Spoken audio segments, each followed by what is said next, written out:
కేవలం కథనంతటినీ కలిపి ఒక్క 100 శ్లోకములు కూడా దాటకుండా లోపుగా అందంగా కథని అందించారు. అందిస్తే దీన్ని విన్నారు. ప్రారంభం ఎక్కడ మొదలైంది? అందుకే 24,000 శ్లోకాలతో పూర్తి చేశారు. ప్రతి 1000 శ్లోకాలు గాయత్రీ మహామంత్రంలో ఉన్నటువంటి ఒక్కొక్క బీజాక్షరానికి వ్యాఖ్యానం. గాయత్రీ మంత్రానికి ఒక ప్రత్యేకత ఉంది. మిగిలిన మంత్రాల్లో ఒక బీజాక్షరం ఉంటుంది, ఏదో మిగిలిన అక్షరాలు బీజాక్షరాలు ఉండవు. ఆ బీజాక్షరానికి ఒక ఋషి, ఒక దైవము ఉంటారు. గాయత్రీ మహామంత్రం అలా కాదు, 24 అక్షరాలు బీజాక్షరాలు. 24 బీజాక్షరాలకి గురువులు ఉంటారు, ఋషులు ఉంటారు, దైవం ఉంటారు. అందుకని గాయత్రీ మంత్రానికి ఉన్నటువంటి శక్తి పెద్దలు చెప్పడానికి కారణం అది. ఏ సంప్రదాయం వాళ్ళు కానివ్వండి, గాయత్రిని విడిచిపెట్టడానికి మాత్రం వీల్లేదు. గాయత్రి చేసి తీరవలసింది. రామాయణం కూడా ఒక్కొక్క బీజాక్షరాన్ని తీసుకుని 1000 శ్లోకాలు చెప్పారు. అందుకని గాయత్రీ మంత్రానికి వ్యాఖ్యానమే రామాయణం. అందుకని 24,000 శ్లోకాల్లోకి రామాయణం వచ్చింది. అందుకని మొట్టమొదట ప్రారంభం చేస్తూ గాయత్రీ మంత్రంలో మొట్టమొదటి అక్షరంతో ప్రారంభం.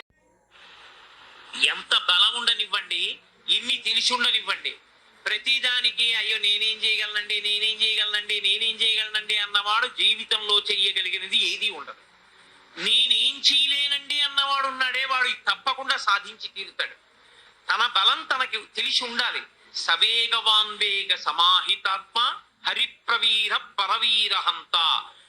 ఆ రాక్షసుల్ని దునుమాడగలిగినటువంటి శక్తి కలిగినటువంటి హనుమ, అపారమైనటువంటి వేగము కలిగినటువంటి హనుమ, ఆయన జగామ లంకాం మనసామనస్వి, మనసుతోనే లంకాపట్టణాన్ని చేరిపోయారు.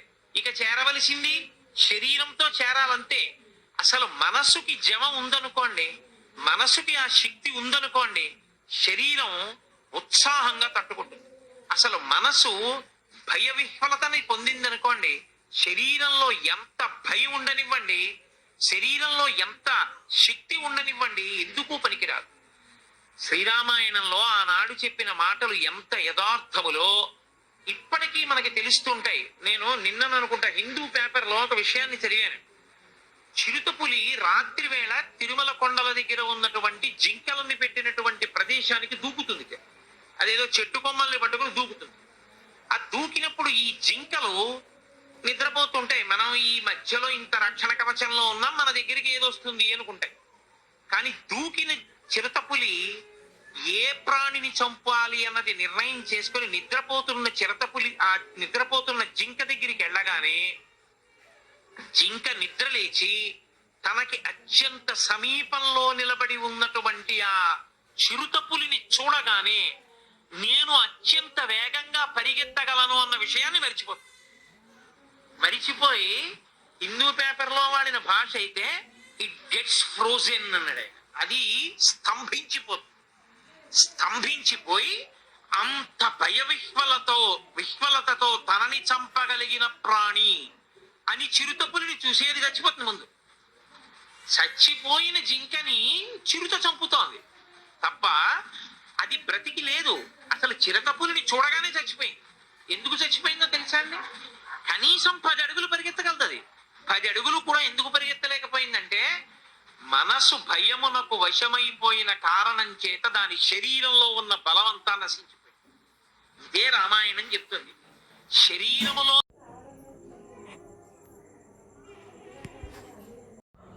భయమునకు వశమైపోయిన కారణం చేత దాని శరీరంలో ఉన్న బలమంతా నశించిపోయింది. ఇదే రామాయణం చెప్తుంది. శరీరములోని బలము బలమా, మనసుకున్న జవము గొప్పదా అంటే, మనసుకి జవం ఉంటే శరీరమునకు బలము క్షీణించినా వాడు ఏదైనా సాధించగలడు.